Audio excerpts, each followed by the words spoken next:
Definitivamente, outubro não foi um bom mês para o IFIX. A gente viu as taxas do Tesouro IPCA+, as NTN-Bs longas, subindo, atingindo quase 6%, e com isso o mercado de fundos imobiliários, a gente já sabe, não reage muito bem.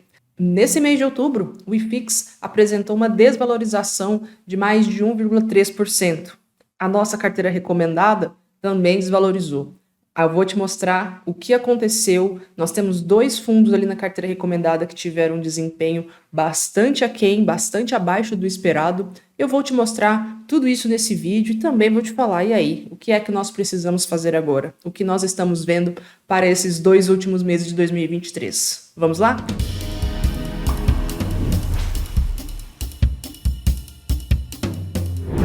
Pois é, pessoal, como eu comentei na introdução do vídeo, o IFIX apresentou um desempenho abaixo do esperado agora em outubro. A gente tem visto ali os juros longos subirem, mesmo que a gente está tendo que a Selic está caindo nesse curto prazo, então nós estamos vendo cortes sucessivos na Selic, mas a Selic é uma taxa de juros à vista. Quando a gente olha um pouquinho para frente, quando a gente estende nosso horizonte de análise, a gente vê que os juros mais longos estão subindo, e isso é reflexo aí do cenário fiscal, econômico e também externo que nós estamos passando agora no final de 2023. Bom, e a nossa carteira recomendada? Com a queda do IFIX, ela conseguiu segurar? Pois é, do jeito que a nossa estratégia está montada, a carteira recomendada também desvalorizou ali em linha com o IFIX no período. Eu vou mostrar aqui para vocês como ficou o desempenho mensal da carteira. Então, nós temos aqui a linha verde mais clara, foi o IFIX, então ele saiu ali de 100 para 98,69,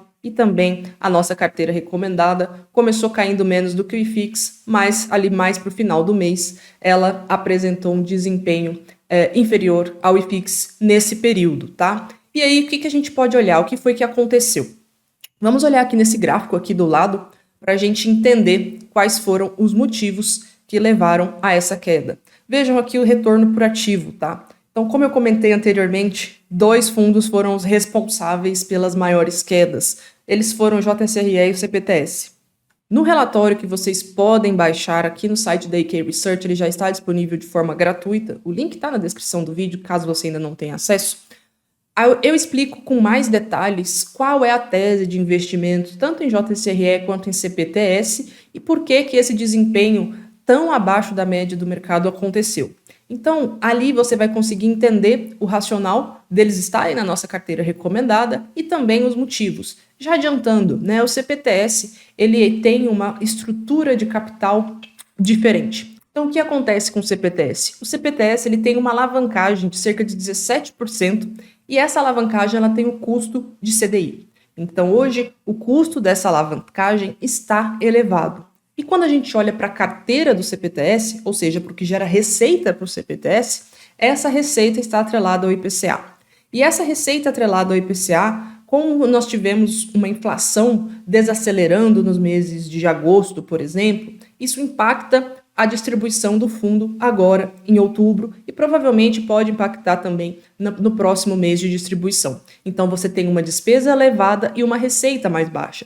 Além disso, o CPTS, como a gente já comentou aqui, ele tem cerca de 30% da sua carteira em outros fundos imobiliários. Só que quando a gente olha esses outros fundos imobiliários, são fundos de tijolo, e são fundos de tijolo com uma liquidez mais baixa. Ou seja, o fundo não consegue girar com muita facilidade essa carteira, e os fundos de tijolo eles têm, por natureza, um dividend yield, uma distribuição de proventos mais baixa. Então, quando a gente olha as 2 fontes principais de receita do CPTS, uma está atrelada ao IPCA, que passou por momentos de baixa no resultado, e a outra fonte de receita principal do CPTS está atrelada à carteira de fundos imobiliários que ele possui, que são fundos de tijolo. Então, ele tem uma receita mais baixa e uma dívida, né, uma despesa financeira mais elevada nesse momento. Só que a gente precisa entender se isso vai ser benéfico para o fundo. Essa dívida que ele adquiriu, ele está comprando, reciclando o seu portfólio de ativos para melhorar esse rendimento no médio prazo.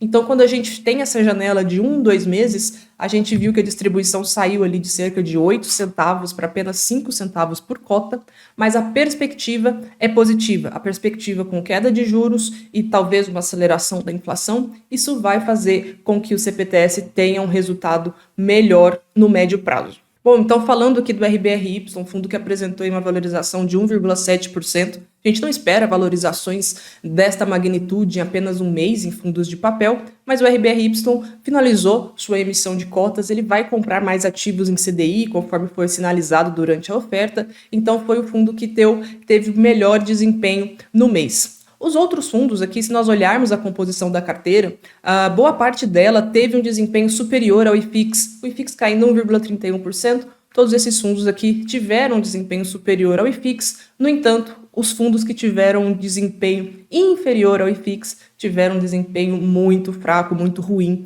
nesse último mês, por isso que nossa carteira apresentou essa diferença para o desempenho do IFIX durante o mês de outubro. Bom, mas a gente investe em fundos imobiliários com um pensamento de médio a longo prazo. Então a gente tem que olhar o contexto e nós temos que analisar se essa estratégia faz sentido. Bom, nós julgamos que sim, a estratégia faz sentido, nós estamos mantendo agora para o mês de novembro a nossa carteira recomendada inalterada, gostamos da composição e temos confiança que essa composição, por mais que tenha uma volatilidade no curto prazo, ela vai trazer um bom desempenho no médio e longo prazos. Inclusive, olhando aqui o desempenho acumulado da carteira, a gente tem, ao longo de 2023, um desempenho de 14% frente a 10% do IFIX. Então, nós estamos conseguindo, principalmente a partir do segundo semestre, abrir essa diferença para o nosso principal índice de referência e julgamos que a estratégia está sim coerente, a gente vai sim apresentar momentos de oscilação, de volatilidade, mas confiantes em que com um cenário de juros mais baixos e também com um próximo ciclo de reavaliação patrimonial, a gente deve ver uma valorização e um melhor desempenho ainda da carteira. Bom, eu falei ali do CPTS, do que levou a ter esse desempenho negativo ao longo do mês de outubro, mas eu queria também comentar a notícia do BRCO, que é o Bresco Logística, um fundo que já está na nossa carteira há algum tempo, e ele informou uma vacância importante no portfólio.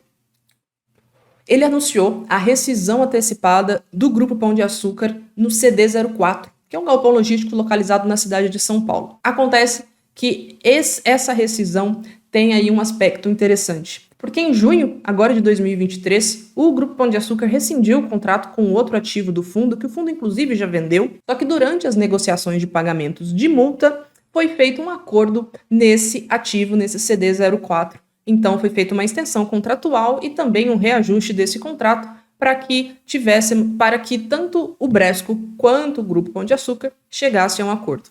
Acontece que agora, pouco mais de 3 meses depois, o Grupo Pão de Açúcar anuncia a rescisão antecipada neste imóvel. Então, esta é uma área, novamente, é um imóvel importante, ele ocupa uma área bruta locável importante ali no BRCO, de mais de 9%, só que é um ativo bem localizado e temos aí uma multa de 9 meses, multa de rescisão aí referente a 9 meses do valor vigente de aluguel. Então, esse seria o prazo que o fundo teria para que não haja nenhum impacto na distribuição por cota. A gente está confiante que a gestão vai conseguir fazer essa movimentação, reocupar esse imóvel, mas fica o alerta porque é justamente um imóvel importante para o fundo, é um imóvel que tem uma relevância importante para o fundo e ele representa cerca de 9 centavos por cota.